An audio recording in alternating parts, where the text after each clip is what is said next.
La leyenda de Atlantis ha interesado a muchísimos curiosos como yo durante muchísimo tiempo. Lo más chistoso, digamos, de las cosas más fascinantes de esta leyenda es que la leyenda nace desde el mismísimo Platón. Él fue el que definió ciertas características muy particulares en cuanto a la estructura, a la economía, a la vida social en la Atlantis, en este antiguo continente o en esa antigua civilización. Pero no fue Platón quien se lo inventó como tal, no, a Platón se lo contaron. ¿Quién se lo contó? Bueno, su maestro. ¿Quién se lo contó su maestro? El maestro de él. Y así hacia atrás, muchísimo tiempo, es imposible saber quién se inventó la historia, o quién salió con esto tan fuerte o con estas descripciones tan precisas sobre lo que esta civilización fue. Hoy en Historias de la Sala les voy a estar contando toda la información que se sabe sobre el Atlantis, sobre esta civilización perdida y algunas teorías conspirativas que nos llevan a pensar que tal vez fueron los antecesores de algo que nos puede estar pasando o que nos va a pasar a nosotros. Así que acompáñenme. La única fuente primaria de esta información que existe son los relatos de Platón. Resulta que Platón, ya al finalizar su vida, digamos, al llegar ya a sus últimos años de vida, decidió contar la historia de Atlantis que había sido transmitida hacia él en dos obras. La primera se llamó El Timeo y la segunda fue El Critias. Según el texto que cuenta Platón, el estadista griego llamado Solón viajó a Egipto por allá casi 600 años antes de Cristo y en la ciudad de Sais unos sacerdotes le explicaron a Solón que los griegos habían olvidado gran parte de su historia y le contó que hace 9000 años existió una civilización que guardaba, digamos que fue primogenia en cuanto a la cultura griega, en cuanto a la adoración de los dioses, en cuanto como todo el nacimiento de esta mitología que ahora conocemos como la mitología griega. Y los registros egipcios sí conservan esta potencia mundial que fue hace 9000 años, como ellos lo explican. 9000 años antes de Platón, o sea, esto fue 600 años antes de Cristo. Dice que Atlantis se encontraba en el Océano Atlántico, justo al frente de las columnas de Hércules y para la gente que ha leído un poquito de mitología griega, las columnas de Hércules se refieren al estrecho de Gibraltar. El mito dice que Hércules lo separó, fue el que abrió el estrecho de Gibraltar, permitiendo que el agua entrara desde el Atlántico y que llenara el Mediterráneo. De las cosas más interesantes es que Platón entra en datos muy específicos sobre, por ejemplo, la arquitectura de la ciudad. Dice que la capital está formada por anillos concéntricos, o sea, por una estructura de anillos concéntricos, es decir, anillos más grandes que se van volviendo más pequeños y que estaban divididos entre tres de agua y dos de tierra, es decir, tres círculos de agua y tres círculos de tierra, y esa era la construcción de la ciudad capital de Atlantis. Pero esto era demasiado grande, o sea, eran círculos muy grandes porque estaban conectados todos por puentes, por canales, por muchas vías en las que los barcos podían ingresar desde los aros más extremos hasta el centro de la ciudad. La isla de Círculos también era una potencia en madera, en animales y en muchísimos minerales. Muchos de esos minerales fueron traídos de otras partes o extraídos de otras partes, no solo el suelo de las propias islas que hacían parte de Atlantis,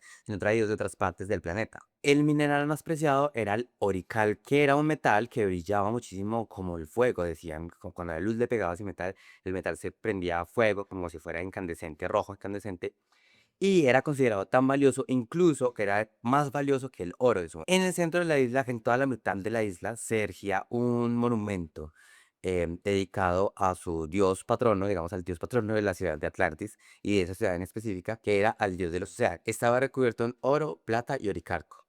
Todo el monumento, todo el templo. Y tenía una gran estatua de oro también de uno de los dioses conduciendo o manejando un carruaje con 6 caballos alados. Platón también entra en detalle en cuanto a cómo estaba gobernado Atlantis. Él dice que Atlantis era tan grande que estaba dividido en 10 reinos y cada rey era descendiente directo de Poseidón y la mortal Clito. Sin embargo, sí había un rey principal que era el que dominaba toda la región y era el que gobernaba por encima de los 10 otros reinos. Su primer rey fue Atlas, claramente de ahí recibe el nombre de Atlantis, y Atlas, pues, era hijo también de Poseidón y de Clito en esa historia, en esa versión. El Atlas griego, o sea, el Atlas mitológico es el Atlas que tiene el mundo cargado sobre la espalda, ¿cierto? Ese Atlas tiene un origen completamente distinto a este Atlas que nos presentan como rey de Atlantis. Le dicen Atlantis, le pueden decir Atlántida, bueno, en fin.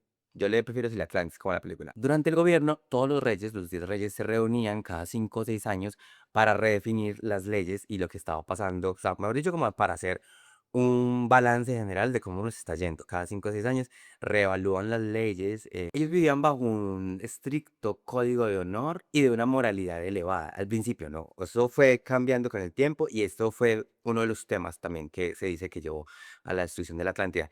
La corrupción que empezó a crecer en los hombres. ¿Qué pasaba? En ese momento, pues una de sus normas o de sus leyes era la moralidad y el honor, pues eran personas que buscaban de cierta forma el respeto y buscaban una muerte digna, una muerte honorable, soldados, pues tenían un código de moral bastante complejo y bastante estricto en esa época, según Platón.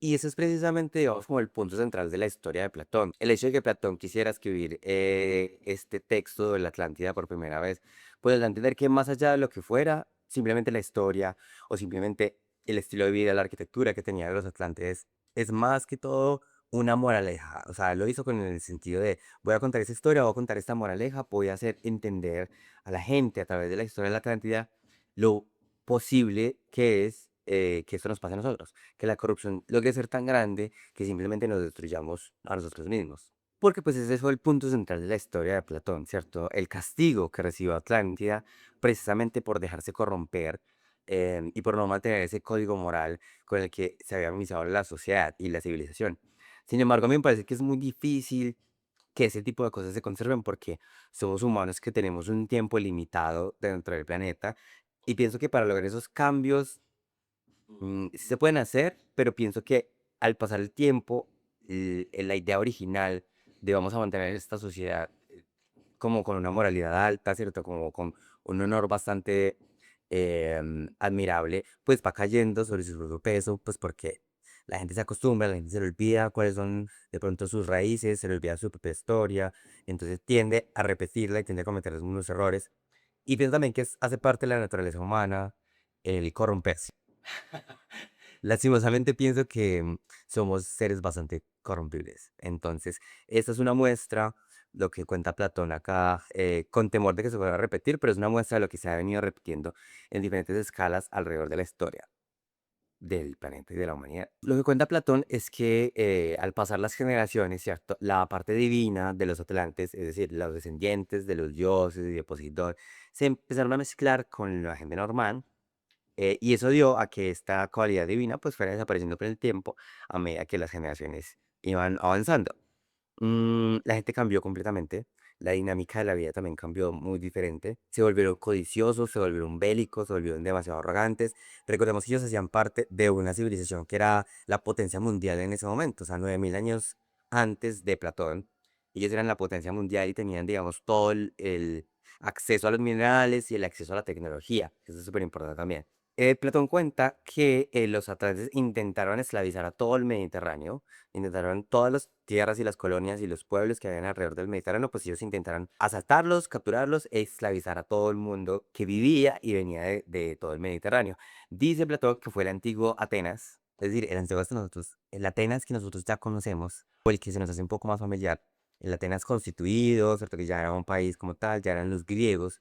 Entonces el antiguo Atenas fue el que decidió pararse de frente contra los atlantes y evitó que los atlantes pudieran avanzar y pudieran esclavizar a todo el Mediterráneo. Esto generó como una derrota demasiado grande para los atlantes y marcó también un punto de partida para su caída, porque pues ellos, su plan de expansión se les vino abajo y se quedaron como, bueno, ¿y ahora qué? Zeus, según Platón, ¿cierto? El mismísimo Zeus decidió reunir a todos los demás dioses y decirles, uy, vea, esta gente se está saliendo de control. Esto no está normal, ya nos quieren esclavizar a todos mis atenienses, a todos mi gente del Mediterráneo. Entonces lo que vamos a hacer es que vamos a acabarlos con todos porque la primera opción de los dioses siempre es acabar a Sacolina y la perra. Entonces dijeron, vamos a darles un día y una noche en la que hayan terremotos, inundaciones y un montón de cosas así catastróficas, cosa que ellos entiendan que la embarraron y que no la puede volver a pasar y si puede ir, nos podemos llevar a un montón de gente, hagámosle. Entonces los dioses todos estuvieron de acuerdo, dijeron sí de una. Y así se dice que se generó el primer cataclismo o la primera, bueno, para Platón fue la única catástrofe que se dio para que la Atlántida desapareciera. Sin embargo, más adelante les voy a contar sobre otros teóricos o sobre otras personas que también hablan sobre la Atlántida y que dividen esta gran ruptura o este gran desastre en tres. Bueno, esta es parte de la historia que Platón decidió marcar o decidió escribir en sus dos últimas novelas. Sin embargo, como Platón siempre ha sido una fuente de estudio bastante importante en el mundo, no solo filosóficamente, sino en muchos otros aspectos, la gente, los arqueólogos y los geólogos empezaron a buscar este tipo de referencias que hizo Platón en construcciones en geología mundial. Y sí se encontraron algunas cosas, algunas evidencias. O pueden ser película mía o de los investigadores, pero yo sí creo, y en la investigación aparece em, ese tipo de cualidades que se encontraron que hacen referencia también a la Atlántida. Por ejemplo, existen muchas teorías basadas y muchas hipótesis basadas en eventos naturales o cataclismos naturales que pasaron y que fueron registrados geológicamente. Existe algo que se llama la hipótesis minoica. Y esta teoría cuenta con muchísimo respaldo científico porque se dice que la Atlántida era un sector que comprendía varias islas, que ahora se conocen como islas, pero que era un espacio de tierra bastante grande en el que también hacía parte de lo que ahora se conoce como Santorini y parte de la isla de Creta. Resulta que sí existía, que la Atlántida quedaba justo ahí y que era un espacio de tierra bastante grande y tenía pues o sea, una expansión de tierra muy gigante que comprendía estas dos islas que geográficamente están siempre un poquito alejadas dentro del Mediterráneo. Se decía que no eran los atlántidos, sino que era una civilización que se llamaba minoica. Entonces los minoicos vivían en esta parte. ¿Qué pasó? Había un volcán muy grande, se llamaba Tera, y el volcán Tera sufrió una de las más grandes explosiones o erupciones volcánicas que se han registrado en el mundo según esa teoría. La explosión hizo que el centro de la isla colapsara, creando una caldera gigantesca de agua caliente, porque claro, la isla se llenó de agua, esa agua, el centro de la isla estaba lleno de material volcánico, entonces se volvió una caldera de agua hirviendo, eso generó tsunamis, generó terremotos, generó un efecto invernadero bastante fuerte, ahí justo en ese sector del Mediterráneo, y se dice que estos tsunamis fueron de hasta 15 metros que cubrieron completamente lo que quedaba de Creta, lo que quedaba de lo que ahora se conoce como Creta y lo que quedaba de lo que ahora se conoce como Santorini. ¿Cómo se relaciona esta historia con lo que Platón contó? La ciudad de Acrotiri en Santorini tiene una historia bastante particular porque conserva algo dentro de su estructura que la gente lo ha ligado directamente como con los relatos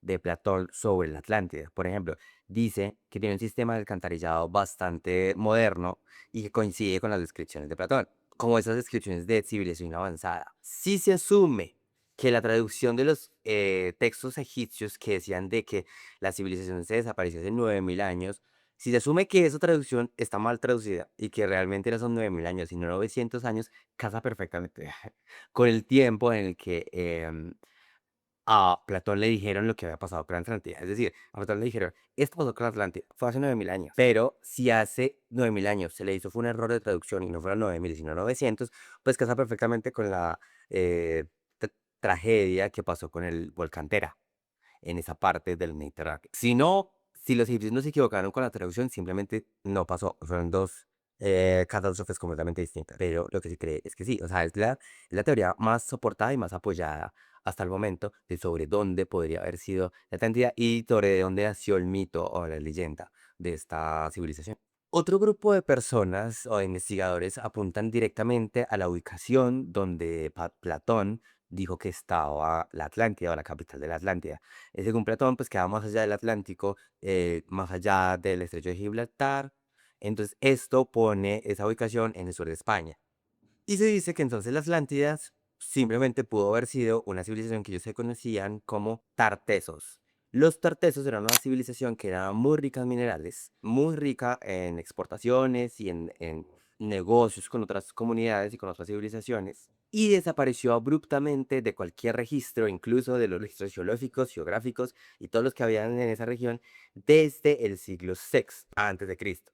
Más o menos por la misma época por la que Platón le estaban contando esa historia. Un arqueólogo, su nombre es Richard, un arqueólogo de nombre Richard Preont, se le ocurrió empezar a investigar toda la costa del sur de España y de hecho hacer una especie de como sondeos marítimos con un radar de penetración terrestre. Esto con el fin de poder encontrar restos de la costa o de algo, lo que fuera, que indicara que la Atlántida efectivamente sí estuvo en ese sector. Se encontraron, porque sí hubo descubrimientos, se encontraron unas especies de estructuras geométricas que se dice que no pueden ser hechas naturalmente, sino que hubiesen sido construidas por personas.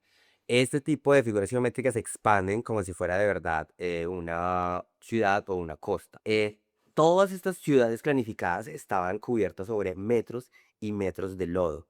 Es decir, no es como que ellos pudieron observar, no, el aneo, digamos, que se hizo sobre ese suelo marítimo, pues eran con unos aparatos de penetración hacia el lodo, que lo que hacían es mandar ciertos tipos de ondas y luego recibir la señal que en respuesta a esas estructuras geométricas que, como Richard mismo decía, tienen que haber sido hechas por el hombre, o sea, eran planificadas. Se sabe que esa parte cercana al Golfo de Cádiz, pues es demasiado propensa a tsunamis, precisamente porque ahí cerca hay una trinchera bastante grande, en esta parte también de Portugal, hay una parte en la que hay un hueco gigantesco en el océano y eso genera unas olas demasiado altas, entonces ahí le encuentran también la relación, como por ese lado, por el relato de Platón. Y dicen que una de estas gigantescas olas, parecida como la que destruyó Lisboa para allá en 1700 algo, destruyó y hundió precisamente toda esta ciudad.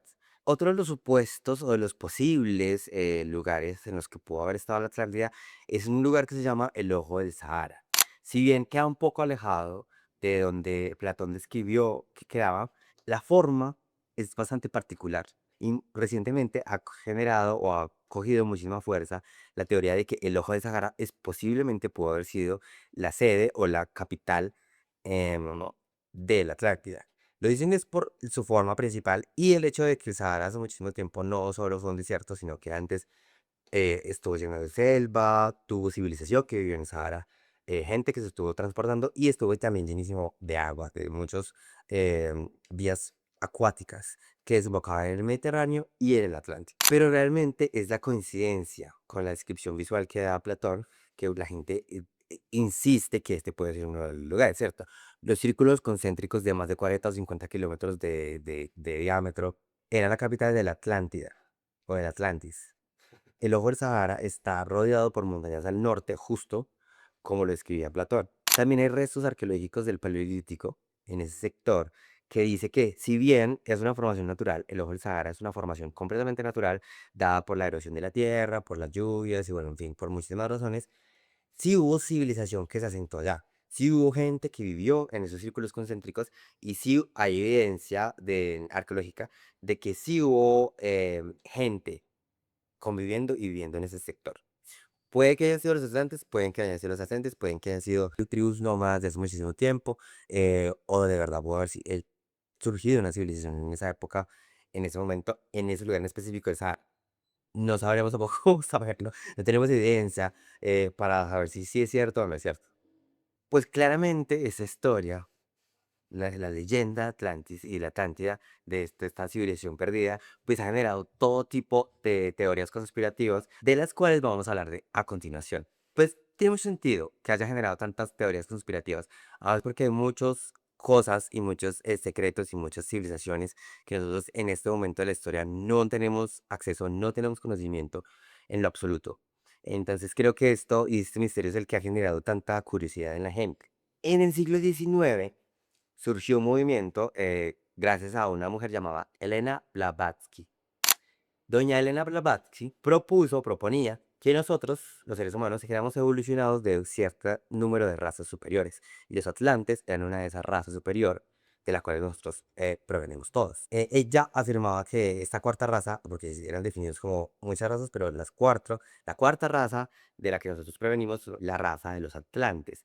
Ella decía que los atlantes no solo tenían tecnología, sino que tenían algunas características sobrenaturales que les permitía comunicarse entre ellos sin necesidad de la voz, o sea, por telepatía, y que podían manipular la materia con la mente, es decir, telequinesis. Según ella, ellos tenían el tercer ojo, el yacano, tan desarrollado que podían acceder a ese tipo de poderes mentales simplemente con un pensamiento. Ella creía que su destrucción no solo fue un evento de una falla tecnológica o una catástrofe natural, sino que fue un evento kármico, porque según ella, ellos lo habían medido, ellos se lo tenían sentenciado. ¿Por qué? Pues porque habían abusado de ese conocimiento que tenían y se habían vuelto arrogantes y de nuevo corruptos. Según ella, ellos practicaban el egoísmo y abusaban la magia negra para controlar a los que estaban a su alrededor, e incluso uno de sus planes era usar la magia negra para controlar y esclavizar al resto de la gente del Mediterráneo. Esto generó un desequilibrio en la naturaleza, que según doña Elena fue el resultado, o digo, la consecuencia de que una inundación, un gran tsunami se arrasara con todo. Ella dice que los sobrevivientes espirituales de la Atlántida migraron al Tíbet y migraron a Egipto, donde fundaron escuelas de misterio, escuelas teológicas y decidieron empezar a democratizar su conocimiento en cuanto a la medicina y a la magia que existió en Atlántida. Otra teoría conspirativa, o digamos, bueno, no, esta no sería ya considerada una teoría conspirativa, sería como una teoría de evidencia. Y este caso es súper loco, porque resulta que existió un señor que se llamaba Edgar Cayce. Y Edgar Cayce era una persona normal, es normal, tenía su trabajo, sus hijos, iba a la iglesia, era una persona común y corriente de la época, pero resulta que él se empezó a interesar por viajes, no viajes astrales, sino regresiones como de hipnosis, digamos. Y en una de esas, y en varias, en una no, en muchas, en casi todas de esas regresiones por hipnosis, pues don Edgar Casey empezaba a contar y a narrar sucesos que habían pasado en la Atlántida. Empezó a narrar y a contar características y detalles muy específicos sobre cómo era la vida en la Atlántida. Y esto pues obviamente generó muchísima conmoción en muchísimas personas y en la historia, alimentó la leyenda de la Atlántida. Esto pasó en el siglo XX, y Casey dio muchísimas, él era un espiritista, y dio muchísimas, pero muchísimas charlas y textos y evidencias y habló muchísimo sobre la vida en la Atlántida. Para Casey, según Casey, según sus regresiones, la Atlántida no cayó por una corrupción, no cayó ni siquiera pues como por la magia oscura y nada de eso, sino que fue un tema de una crisis energética. O sea, fue algo un poquito más técnico dentro de la ciudad. Y esa crisis energética se debía a dos usos diferentes de lo que los pobladores de la Atlántida querían hacer al sistema de energía central, digamos, de toda su nación. Los atlantes dominaban un tipo de tecnología que estaba basada con una piedra gigantesca en la mitad de toda su ciudad, que ellos le decían el cristal de fuego. Se dice, o lo que él decía, es que era un cristal grandísimo, era un cristal demasiado grande, cortado de forma prismática y ubicado en la cima de un edificio en el centro de la ciudad. El edificio se abría y permitía la entrada de la luz solar, la entrada de la energía atmosférica, la entrada, mejor dicho, de todo lo que ellos pretendían o querían que el cristal absorbiera de la atmósfera del planeta. El cristal actuaba como un receptor y un emisor de energía, porque no solo se encargaba como de acumularla, sino que también como de redistribuirla por toda la Atlántida. Capturar las fuerzas del Sol y la energía de las estrellas, que se dice que posiblemente puede haber sido radiación cósmica, y se encargaba de redistribuirla por toda Atlántida de forma inalámbrica. ¿Qué uso se le daba a esa energía? ¿Cómo uno podía coger la energía pasando por el aire y tú, ay, salías a la ventana ahí para cargar el celular? ¿Cómo era que ellos usaban esa energía? Bueno, toda esa energía que estaba todo el tiempo con ellos, o sea, convivía con ellos mismos en la calle, en todos los espacios, por toda la Atlántida, ellos le daban los muy particulares. Eran el motor o la energía que impulsaba los barcos que llegaban a la ciudad y los que salían, a vehículos de motor, no solo vehículos terrestres, sino también vehículos aéreos que se desplazaban por toda la Atlántida. Recordemos que esta descripción, bueno, esto ya fue en el siglo XX, pero se parece mucho a como una civilización muy avanzada tecnológicamente, un poco más como lo estamos viendo ahora, no nuestra civilización, tal vez los chinos, ellos sí tienen autos que vuelan y bueno, realmente sí tienen, están en el futuro, digamos. Algo así era lo que servía esta energía que pasaba por todo Atlantis. También hacía que ellos se pudieran comunicar como una red de información tipo internet entre ellos por toda la Atlántida también de forma inalámbrica, Wi-Fi. Wi-Fi, digo Wi-Fi porque te servía como una red en la que tú transmitías, recibías datos y voz. También esta energía tenía un efecto en los atlantes, por eso les decía que ellos convivían con esa energía, y tenía un efecto en los atlantes, en la piel de los atlantes, en el cuerpo de los atlantes, y es que generaba rejuveneción o regeneración celular. Eso quiere decir que ellos tenían la habilidad de vivir muchos, muchos años porque envejecían más lento estando en la Atlántida, porque sus células se regeneraban constantemente gracias a este tipo de energía. Entonces eran más longevos, más fuertes, más inteligentes, mejor dicho, todo lo que todas las civilizaciones quisimos ser. Según Casey, con el tiempo, la armonía se vio interrumpida porque hubo una especie de guerra civil, lo que les conté al principio de esta parte de la historia. Habían dos bandos que querían utilizar la energía que daba este cristal de fuego de formas distintas. Uno eran los conquistadores y colonistas, los que querían aprovechar esta energía, empezar a colonizar y a ocupar todas las regiones y todos los pueblos, todas las ciudades que hacían parte del Mediterráneo, que era, digamos, el momento de la civilización más avanzada en el planeta en ese entonces. Esos eran considerados los hijos de Belial, esos que querían ir y apoderarse de todo y conquistar gente y esclavizar otras personas del planeta. Ellos eran los hijos de Belial. La otra contraparte, los defensores espirituales del cristal, que así se les decía, ellos eran los hijos de la ley del uno. Y ellos lo que querían hacer es conservar el cristal como una herramienta que les permitía a ellos conectarse con lo divino y les permitía y les daba estabilidad en la vida diaria. Y ellos querían conservar esa filosofía y querían, al contrario, en vez de esclavizar pueblos, compartir este conocimiento espiritual. ¿Qué pasó? Bueno, Kaisi afirma que los hijos de Belial sobrecargaron el cristal de fuego, tal vez a propósito, tal vez accidentalmente. Al intentar, el propósito de ellos era sincronizar la frecuencia del cristal para obtener un poquito más de poder. Sin embargo, las cosas, pues claramente se le salieron de control y generó todo lo contrario. Se sobrecargó tanto que el cristal explotó en energía en ese momento y actuó como una especie de soplete sobre la corteza terrestre. Eso generó erupciones volcánicas, generó terremotos, generó tsunamis. Todas las catástrofes que ustedes se puedan imaginar generaron al mismo tiempo en ese lugar, gracias a los hijos de Belia.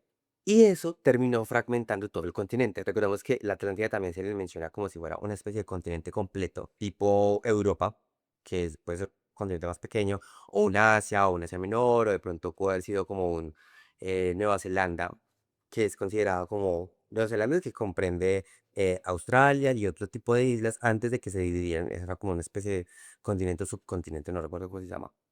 Pero era especie así. Era un espacio de tierra demasiado grande y que quedó completamente fracturada.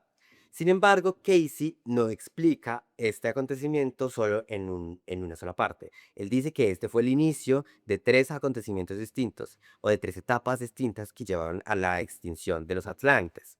Esta siendo la primera, ¿cierto? La sobrecarga del cristal de fuego, que era la fuente principal de la energía de todo el continente. La primera fue esta, que según Casey, esto pasó 50.000 años antes de Cristo, y no 9.000, sino 50.000 años antes de Cristo.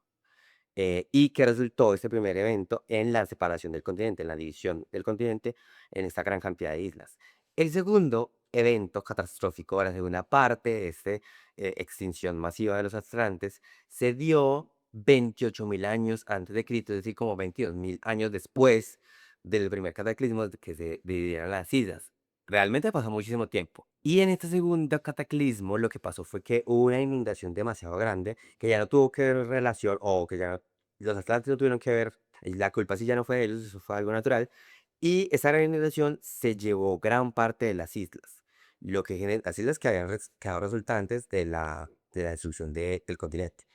Eso llevó a que muchas personas decidieran emigrar, decidieran dejar estas islas en el Atlántico e emigrar para los continentes más, digamos, establecidos o más cercanos o más fuertes, ya sea Europa, África y América, claramente. Y el tercero que pasó entre 10.000 y 9.000 años antes de Cristo, que ese sí se asemeja más o menos a la época en la que le dijeron a Platón que había pasado todo. Y en esta tercera parte, finalmente se destruye la última isla que quedaba en pie de lo que se conocía como la Atlántida, y esta isla se llamaba Poseidonis. Poseidonis, efectivamente, esta isla se llama Poseidonis y fue destruida 10.000 años antes, o entre 10.000 y 9.000 años antes de Cristo.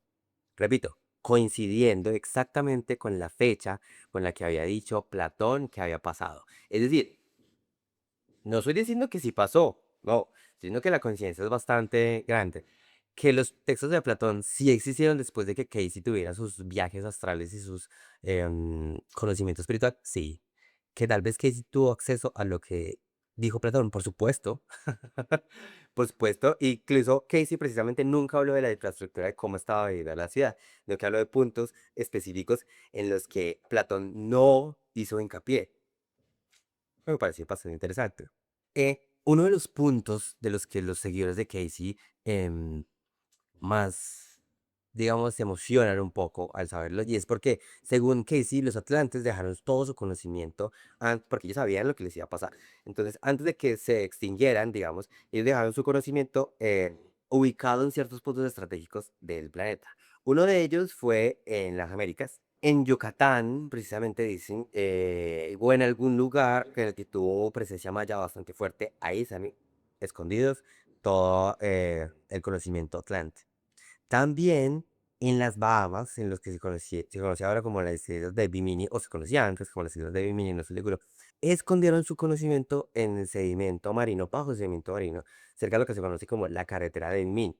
Y también quedaron una de estas bibliotecas escondidas en Egipto. Y estas sí fueron bastante específicas porque dice que está escondido bajo la pata derecha de la esfinge. Lo más curioso de esto, de que fuera tan específico con lo de la pata derecha de la esfinge, es que se han usado recientemente una tecnología bastante particular, es la que ha permitido que se encontraran restos o indicios de que el Amazonas está lleno de ciudades al lado del río, de que muchísimas ciudades que fueron abandonadas en su momento, después de la colonización o después de la colonia, em, que fueron abandonadas en el Amazonas y se sabe que existen, pero que estaban completamente perdidas de nuestra historia.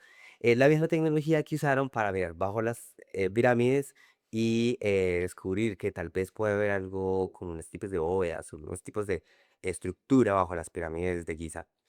Y esta misma tecnología también fue usada en la pata de la esfinge.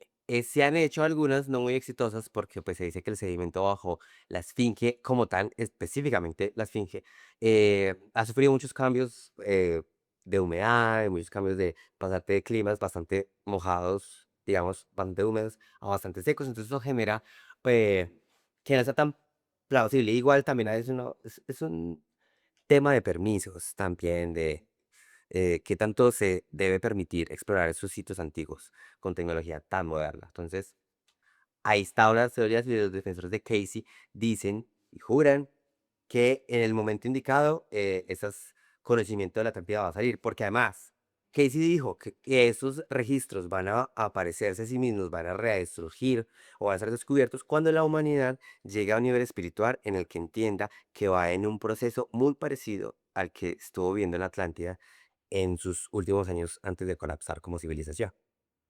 Mejor dicho, según Casey, esto es una advertencia y los textos van a aparecer cuando ya realmente no haya, no tenga muchas opciones de revertir el daño que le hemos hecho al planeta, tal y cual lo hicieron los Atlantes, los Atlantes. Casey estaba viviendo en una película de Atlántida. Él creía que las personas que lo consultaban a él por motivos de salud eran la reencarnación de Atlantes que habían fallecido en ese cataclismo. Él sentía una conexión bastante fuerte con esa historia y con esas personas, y él realmente sí creía que es personas que lo buscaban con esos temas tan particulares eran em, la reencarnación de Atlantes. De cierta forma creo que él también se sentía como una especie de un Atlante reencarnada. Él sostenía que nuestra humanidad actual estábamos viviendo un tipo de renacimiento Atlante y que por eso nuestra tecnología estaba avanzando tan rápido, por eso estamos en un camino, en un eterno retorno, en el que se le parecería mucho a lo que pasó en esa época, a lo que supuestamente pasó con esta civilización. El problema, según el profeta Casey, es que nosotros tenemos la misma tipo de tecnología nuclear, comunicaciones inalámbricas, Wi-Fi, bueno, autos que están volando, o sea, como que vamos para el mismo destino, según Casey. Como dato curioso, hay muchas personas que sostienen, y los defensores de esta teoría precisamente sostienen que precisamente el Triángulo de las Bermudas es uno de estos lugares en donde la Atlántica pudo haber existido. Dicen que en el fondo del mar, justo después de la caída, todavía está el cristal de fuego. Y el cristal todavía es el que está enterrado bajo el fondo marino del Triángulo de las Bermudas. Y este cristal activo, de cierta forma, es lo que interviene en energía electromagnética que rodea el planeta y es lo que genera este tipo de, digamos, cualidades o anomalías en el mundo. Yo tengo un podcast, ya hice un video podcast sobre el Triángulo de las Bermudas, que lo pueden consultar también en mi perfil y pueden encontrar toda la información y todas las teorías, bueno, no todas, pero sí algunas de las teorías conspirativas que nos han llevado a pensar que el Triángulo de las Bermudas es un lugar súper diferente, súper raro. ¿Por qué estamos hablando de Atlántida? Ustedes se preguntarán, pero ¿por qué pasa? Pues resulta que la teoría de la Atlántida hace una aparición en una de mis novelas. Yo soy escritor y tengo un par de novelas publicadas y una de ellas es ciencia ficción y se llama Vórtices Viles. Vórtices Viles cuenta la historia de tres voluntarios que deciden ir a un proyecto secreto que quiere enviarlos a ellos tres a través de una serie de vórtices que son los portales que aparecieron alrededor del planeta, siendo uno de ellos los que están en el Triángulo de las Bermudas, en el Mar del Diablo, la isla de Pascua, bueno, en diferentes puntos. Ellos allí recibieron un entrenamiento físico, mental y psicológico. Físico, mental, psicológico y todo el tipo de entrenamiento que ustedes pueden imaginar para poder ser enviados por esos vórtices. ¿A dónde van los vórtices? No les voy a decir. Para que se motiven y lean Vórtices Viles. Todos mis datos y todos los datos del libro están en la descripción de este video. Así que, no, para que se motiven a leerlo. Y ya para finalizar, les voy a contar cuál es la última teoría del desplazamiento, la inexistencia o la destrucción de la Atlántida. Esta la popularizó Graham Hancock. Graham era un investigador que popularizó las ideas de otro investigador. O sea, sus ideas originales no fueron estas. Fueron las ideas de otro investigador llamado Charles Hapgood. Hapgood decía que la Atlántida sí existió, que la Atlántida fue un continente demasiado grande y que la Atlántida sufrió una separación de las placas tectónicas. Es decir, se convirtió en una isla de un momento a otro. Digamos, una isla. Y esto era un pedazo de tierra que sí estaba atado, digamos, al centro del planeta, pero después de un cataclismo mundial, pues se separó, se dividió y se trasladó. Esta investigación está basada después del descubrimiento del mapa Piri Reis. Es un mapa en el que solo se muestran o se describen las costas de ciertas del planeta, ¿cierto? Las costas, especialmente del Atlántico. Y es muy curioso porque este mapa apareció en 1503. Y los investigadores de este mapa dicen que muestra supuestamente la costa de Antártida, sin hielo y con descripciones, digamos, ciertas características, como si fuera cualquier jungla, como si fuera cualquier selva o cualquier costa internacional de cualquier país. También se logra ver la costa de América, y eso es muy curioso, de América Latina.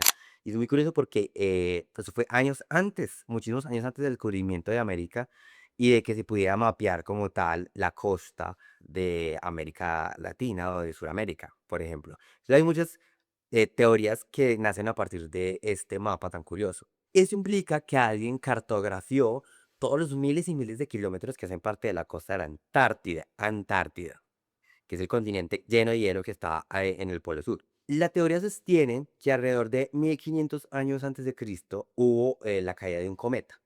El meteorito cayó en la Atlántida, no en la Antártida, sino en la Atlántida, que era el continente que queda en la mitad del Atlántico.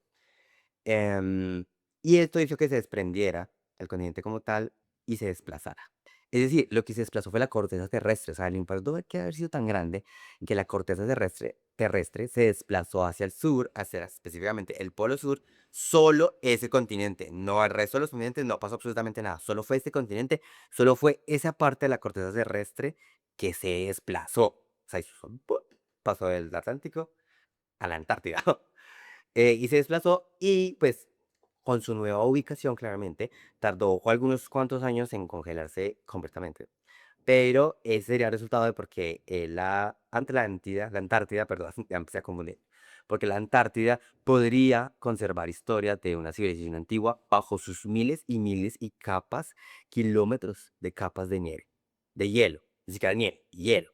Y así existe también la teoría de que las misiones científicas que van a la Antártida, pues no son tan científicas. Lo único que están haciendo es buscar todo lo que sea o algunos restos perdidos de lo que pudo haber sido la Atlántida en el sur del planeta. A mí me parece que esta historia es bastante curiosa, esta leyenda es bastante curiosa porque tiene como un peso, como una fuente bibliográficas, tiene mucho, mucho de dónde salir. Es bastante posible, a mí me parece. hemos visto cómo otras civilizaciones han sido extinguidas del planeta, o sea, hacen parte de nuestra historia. Los sumerios, por ejemplo, los antiguos egipcios, ya, o sea, la cultura egipcia es muy distinta a como fue antes. Entonces, han sido civilizaciones que han pasado por mucha transformación. Es muy normal, o me parece muy creíble o muy verosímil pensar que una civilización se pudo haber desarrollado tal y como estaba desarrollando la nuestra, y que pudo haber sido víctima de un cataclismos mundiales o de eh, catástrofes naturales como nosotros nos hemos visto enfrentados. Lo curioso es que nuestra civilización moderna tiene muy poco tiempo, muy poquito tiempo en relación a cómo otras civilizaciones se dieron. Por ejemplo, esta teoría de que pasaron más de 50.000 años en tres eventos para que realmente los Atlantes se pudieran extinguir en su totalidad, pues la verdad a mí no se me hace muy descabellada. Yo no sé ustedes qué piensan. Coméntenme en el video si creen que existió, si no creen que existió, si creen que simplemente la Atlántida es una metáfora sobre la corrupción y sobre el mal uso que uno le puede dar a los recursos naturales, y eventualmente cagarse la vida de todo el mundo, o si de verdad hay algo más allá, algo que tal vez no quieran que sepamos, algún uso tecnológico, algún descubrimiento, que no sé. También pienso que la historia es un proceso de descubrimiento, ¿cierto? Nuestra historia como humanos, nuestra historia como personas en este planeta, es una vaina que se está reconstruyendo, reescribiendo todo el tiempo. Ahorita, por ejemplo, se sabe que lo que nosotros creíamos, el tiempo que creíamos que los humanos estábamos como civilización en el planeta, pues ya está desdibujado, ¿cierto? Ya no se sabe si realmente sí es el tipo oficial, porque se han encontrado construcciones y evidencia de la presencia de una cultura más fuerte y más organizada de los humanos, em, en tiempos o momentos que no concuerdan con la historia que tenemos actualmente. Entonces sí pienso que es algo que debemos estar abiertos a los nuevos descubrimientos, a entender qué es eso que se nos ha estado ocultando, no a propósito, sino que esos mismos secretos se han estado ocultando de nosotros por muchísimo tiempo. Entonces creo que la historia, la cultura y este tipo de cosas hay que recibirlas y escucharlas con una mente abierta, tampoco rayando la paranoia, ni las teorías conspirativas, ni la idea no es que llenemos nuestra pared del cuarto con fotografías y hilos rojos atando cabos. No, pero la idea es que estemos con la mente abierta y que podamos estar dispuestos a escuchar y aprender mucho más de lo que la historia misma se va a revelar en los próximos años. Tan, tan, tan. ¿Quién sabe? ¿Quién sabe qué irá a pasar? Yo soy Sebastián Hernández. Hasta aquí llega nuestra historia de la sala del día de hoy. Muchas gracias a todos ustedes por haber compartido conmigo ese espacio y nos vemos en la próxima historia en la sala.